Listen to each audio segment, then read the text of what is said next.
Put your hands together for Amna Malik.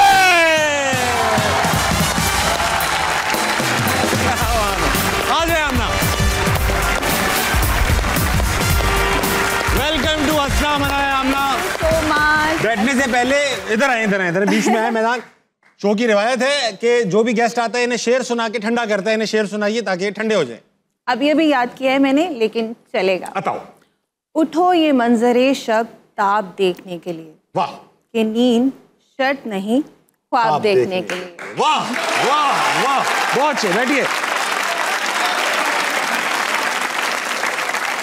Amna, welcome to हंसना मनाए। माशाल्लाह इंतहाई क्यूट, प्यारी, खूबसूरत, एलिगेंट, ये सब बातें लोग हानिया आमिर के बारे में कहते हैं।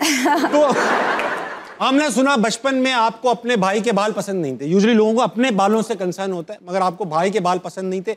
ऊपर से लेकर नीचे तक आपने उनको, कहते हैं ना कराची में, छिलावा मुर्गा बना दिया। स्मूथ एंड सिल्की, एकदम सिल्की। एक्चुअली हुआ ये था कि मेरे तो बाल नहीं थे, मैं उससे छोटी हूँ, तो मुझे लगा कि पता नहीं इसके क्यों बाल है, बीमार है अब बाल है, अरे इसके तो बाल निकल रहे हैं। तो मैंने कहा कि देखो ये तुम्हारे पता नहीं कितने गंदे से लग रहे हैं, तो मैं यहाँ पे नेल पेंट लगाना चाहती हूँ और ये इसको साफ करते हैं।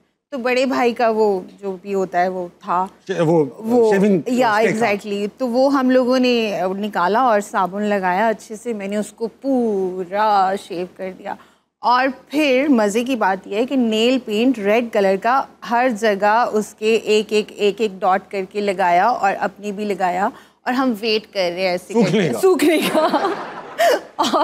और फिर मामा कहीं गई हुई थी, वो आई और उन्होंने देखा, मार तो नहीं पड़ी लेकिन डांट बहुत पड़ी। भाई को? आपको? भाई को कि तुमने तो पता था ना वो छोटी है, तुमने क्यों करवाया? माशाल्लाह he was like 16 और मैं हार्डली 16 साल की उम्र में भाई अपने आप को शेव करवा रहे हैं आपसे। अगर उनको खुदा ना खास्ता ये सब अच्छा लगने लगता। एक सवाल है ना यार, मैं यार अच्छा तो लग रहा है, अच्छा तो लग रहा है, अब तो पानी भी नहीं रुक रहा मेरे ऊपर। अच्छा वो इतना इनोसेंट, वो कह रहे हैं हाँ ये यहाँ से रह गया, ये बुद्धि की बिगाड़। एग्जैक्टली। अब आगे उनके बाल आ गए? जी अब तो बहुत ज्यादा आ गए। जाहिर बात है, अनिल कपूर लगते होंगे।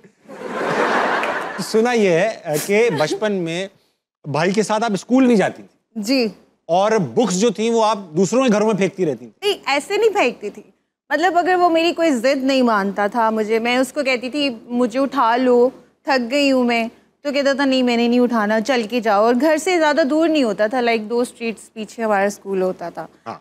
और जब वो मेरी नई बात मानता था तो मैं अपने बैग से बुक्स निकालती थी और लोगों के घरों में फेंक देती थी कि अब ये आएगा, लेट आएगा, और लोगों से किताबें जमा करता हुआ। एग्जैक्टली। मैं फिर पहले घर पहुंच जाती थी और मम्मी पूछती थी कि कहाँ भाई का है, तो मैं कहती थी वो आ रहा है।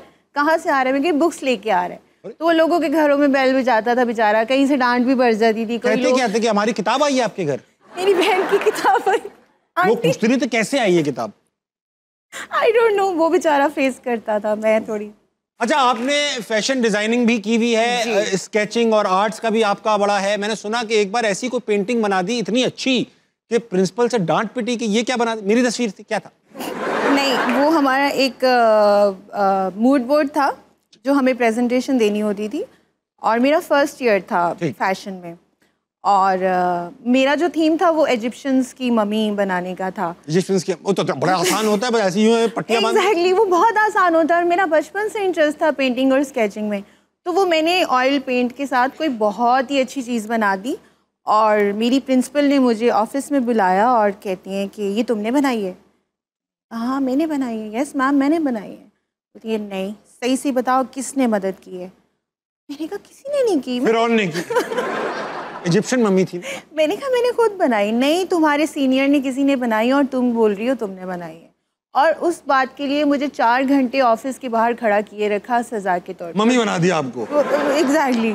और फिर उसके बाद कहती है कि अब ये दोबारा बनाओ। मैंने कहा ये मैंने 3 दिन में कंप्लीट किया है, इसको मैं कैसे? अब थोड़ा बहुत स्केच किया, वैसा बना के दिखाने की कोशिश की, तो फिर मैम को जाके कहीं बिलीव हुआ कि वो मैंने बनाई है, और फिर मुझे A+ नंबर मिला।